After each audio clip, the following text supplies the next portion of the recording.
अल्लाह अल्लाह करके ये इलेक्शन और आम इंतखाबात अपने अख्ताम को पहुंचा।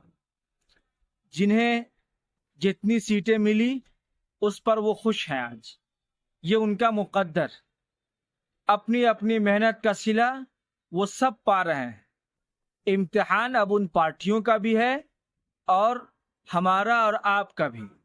एक बात को यकीन जानिए, पार्टी कोई भी हो, हमें अगर बदलना है तो हम अपने आप को बदल सकते हैं। हम अगर अपनी तहजीब और अपनी शरीयत पर अमल करना चाहें तो कोई हमारे घर आकर हमें रोक नहीं सकता है। हम ये तय कर लें कि हमारे इस्लाम और हमारे शरीयत का तहफ़्फ़ुज़ कोई पार्टी और कोई हुकूमत नहीं करेगी, हमें खुद करना है। हम खुद अगर ये तय कर लें तो कोई पार्टी हमें बर्बाद नहीं कर सकती।